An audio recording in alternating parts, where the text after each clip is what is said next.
Hello friends, அனைவருக்கும் வணக்கம். இன்றைக்கி நம்ம பார்க்க போகிற ரெசிபி என்னென்னா sweet chapati and soft chapati. இந்த ஸ்வீட் சப்பாத்தி வந்து ரொம்ப டேஸ்டியாகவும் பசங்களுக்கு ரொம்ப பிடிச்சதாகவும் இருக்கும். அண்ட் சப்பாத்தி வந்து ரொம்ப சாஃப்டாக ட்ராவலிங் கூட எடுத்துன்னு போகலாம். 2 நாள் ஆனாலும் உங்களுக்கு நல்ல சாஃப்டாக இருக்கும். வாங்க எப்படி செய்கிறதுன்னு பார்க்கலாம். இதில் இப்போ 1 கப்பு கோதுமை மாவு எடுத்துட்டுருக்கேன். அதுக்கு தேவையான அளவு உப்பு சேர்த்துக்கலாம்.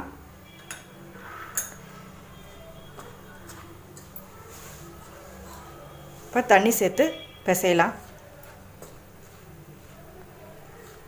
நான் நார்மல் வாட்டர் தான் எடுத்துட்டுருக்கேன்.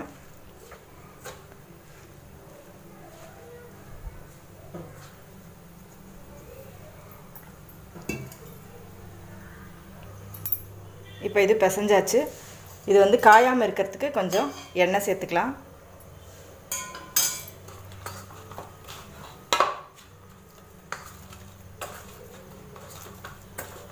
எண்ணெய் சேர்த்து ஒரு 1/2 அன் ஹவர் இதை ஊற வச்சுக்கலாம்.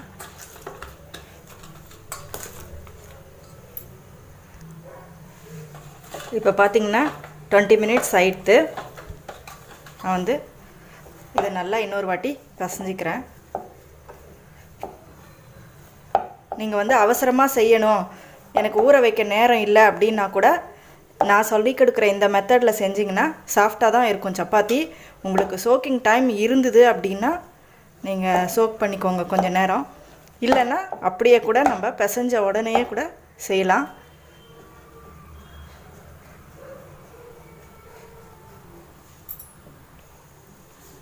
நான் இப்போ இந்த மாவு பிசைஞ்சு நல்லா உருட்டிட்டேன். இதை டஸ்ட் பண்ணிக்கிறேன். பண்ணிவிட்டு நீங்கள் எப்பயும் சப்பாத்தி பண்ணுற மாதிரி பண்ணிக்கோங்க.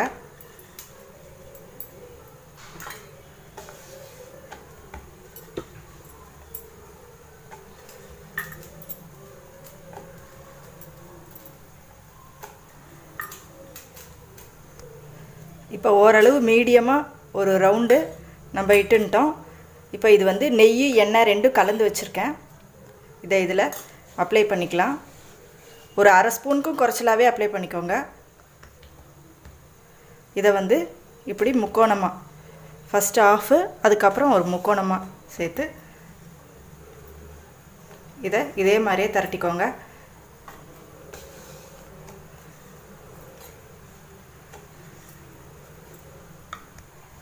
இப்போ பார்த்திங்கன்னா இந்த மாதிரி முக்கோணமாக திரட்டி வச்சுருக்கேன். இதை நம்ம தோசைக்கல்லில் சேர்த்துடலாம். இப்போ பார்த்தீங்கன்னா எப்படி உப்புது பாருங்கள்.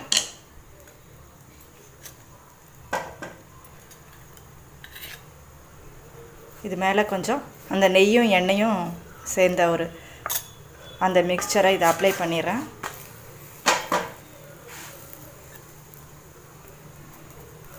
இந்த மாதிரி நீங்கள் செஞ்சிங்கன்னா எவ்வளோ நேரம் ஆனாலும் சாஃப்டாகவே இருக்கும். நீங்கள் வெளியில் ட்ராவலிங் கூட எடுத்துன்னு போனால் 2 நாள் வரைக்கும் வந்து இது நல்ல சாஃப்டாக இருக்கும்.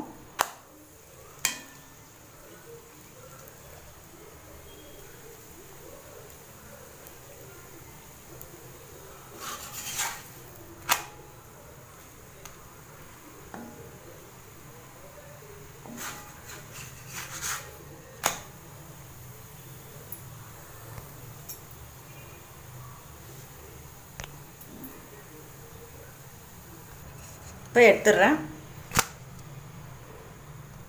இப்போ இன்னொன்று பண்ணி காமிக்கிறேன். அதே மாதிரி 1/2 ஸ்பூன் எண்ணெய் அல்லது நெய், இதை இப்படி 2ஆக மடிச்சுக்கோங்க. அதுக்கப்புறம் இந்த முக்கோணம்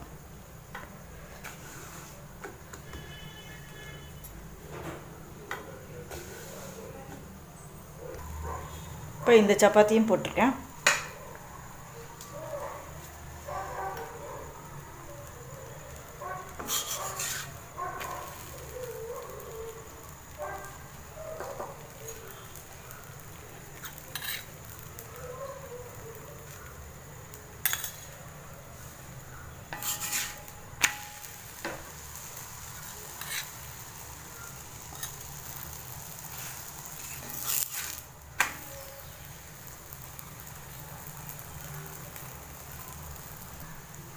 இப்போ இந்த சப்பாத்தி ரெடி ஆகிட்டு எடுத்துடலாம். இப்போ சப்பாத்தியில் வந்து ஸ்வீட் சப்பாத்தின்னு ஒரு வெரைட்டி பண்ணி காமிக்க போகிறேன். இப்போ இந்த மாதிரி உருட்டி எடுத்துக்கோங்க. இதில் வந்து நம்ம கொழுக்கட்டைக்கு பூர்ணம் வைக்கிறோம் இல்லையா, அதே மாதிரியே இதுக்கு ஒரு கிண்ணம் மாதிரி இதை செஞ்சுக்கோங்க. செஞ்சுட்டு அதில் 1 ஸ்பூன் சர்க்கரை வச்சுட்டு மூடிடுங்க. சர்க்கரை வெளியில் வராத அளவுக்கு கரெக்டாக கேப் இல்லாமல் நல்லா மூடிடுங்க. மூடிட்டு மாவு டஸ்ட் பண்ணிவிட்டு எப்பயும் போல் நீங்கள் சப்பாத்தி இடுற மாதிரி இட்டுடலாம்.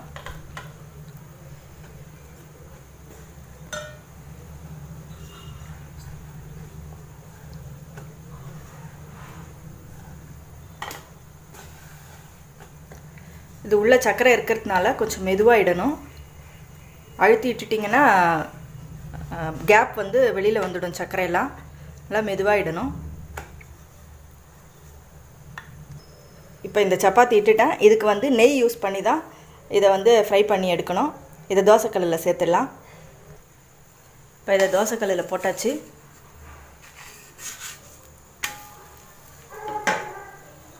நெய் அப்ளை பண்ணலாம். இந்த சப்பாத்தி பசங்களுக்கு ரொம்ப பிடிக்கும், ரொம்ப டேஸ்டியாக இருக்கும். எங்கள் வீட்டில் எப்போ சப்பாத்தி பண்ணாலும் இது வந்து 2 சப்பாத்தி பண்ணி அவங்களுக்கு கொடுத்தா தான் என்னை விடுவாங்க.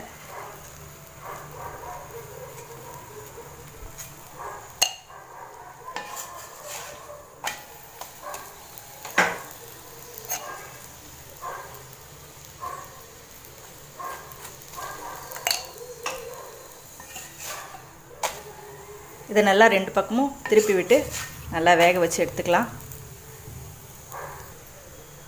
இப்போ இது ரெடி ஆகிட்டு எடுத்துடலாம். இப்போ இந்த சக்கரை சப்பாத்தி வந்து சாப்பிடும்போது உள்ளே இருக்கிற சக்கரை வந்து மெல்ட் ஆகி ஒரு மாதிரி கேரமலைஸ் ஆகி ரொம்ப டேஸ்ட்டாக இருக்கும். நெய் போட்டு இது ஃப்ரை பண்ணி எடுத்திங்கன்னா ரொம்ப டேஸ்ட்டாக இருக்கும். Soft chapati and sweet chapati ரெண்டுமே ரெடி ஆகிட்டு. இது வந்து பசங்களுக்கு ரொம்ப பிடிக்கும் இந்த ஸ்வீட் சப்பாத்தி. நீங்களும் செஞ்சு பாருங்கள். உங்களோட ஃபீட்பேக்ஸை சொல்லுங்கள். தேங்க்யூ.